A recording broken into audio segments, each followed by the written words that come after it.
And I'm going to introduce Luanda Taylor, who joined us in Nashville for Advocacy Day, and she actually has come off of her second job today to join us tonight, and she's going to go back into work here in a few hours. I'd love her to come up and talk. Do you want to go back to talk about her son that she, and I'm not going to pronounce his name correctly because I don't have it in front of me.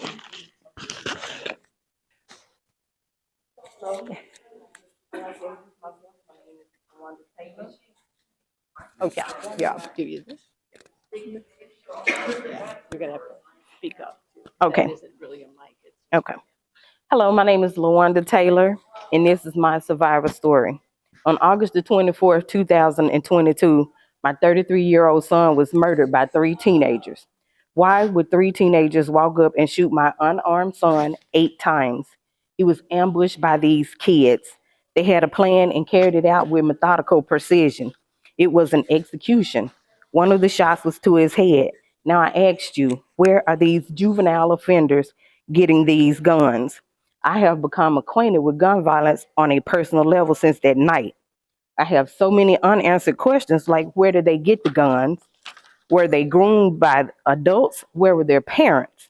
As a grieving mother trying to navigate the system on my own, imagine how shocked I was when I found out that I was all alone. There would be no help forthcoming from the MPD or the DA's office. I was promised an advocate in both offices, only to be left out of the court proceedings my son's accused killers would have. To add insult to injury, Youth Villages was allowed to testify on his behalf and say that he was a good kid. Now I ask you, how does good kid and murder go together in one sentence? Kid does not go in the same sentence. Yeah, I was left to fend for myself. I reached out to the mayor at the time and voiced my concerns about the lack of support for gun violence survivors. I asked for more transparency from MPD, advocates at the DA's office, and liaisons for families that don't want to deal directly with the police. There should be protocols in place to help families during this difficult time. As a mother seeking answers, I was sad, then I became angry.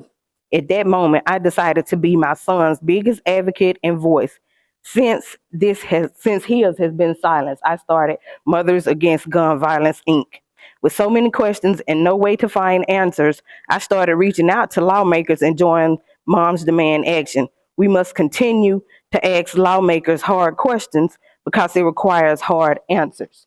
We must continue to take the fight to the lawmakers. I recently reached out to the newly appointed mayor and asked why did he meet with gang members and not mothers and fathers that had lost sons and daughters to gun violence.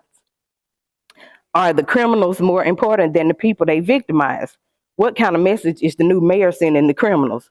My anger has now turned into a determination. I'm determined to make a change for the sake of people like my son. I have no problem with progressive justice reform. Sure, help a kid that was caught shoplifting, not one that has committed murder. Because once they cross that line of committing murder morally, they cannot come back. I'd like to tell you a little bit about my son. His name was Shamir S. Taylor. He was a 33-year-old father of 4, 2 boys and 2 girls.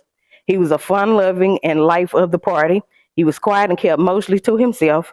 He always had hugs and kisses for his mama and aunts and a big smile while doing so. He was fiercely loyal and loved his family. I always had to hide the lemon pepper. He was a big kid at heart. He would just burst out in song at any given time. One of his favorites was Pure Imagination from Willy Wonka, the original, of course. Then he laughed and say, "Mama, I tickle myself sometimes." The Nightmare Before Christmas was one of his favorite movies. He was a wonderful child. Growing up, I never had any problems out of him. He was a mama's boy through and through. His laughter was so infectious. To say my life has a void in it is an understatement.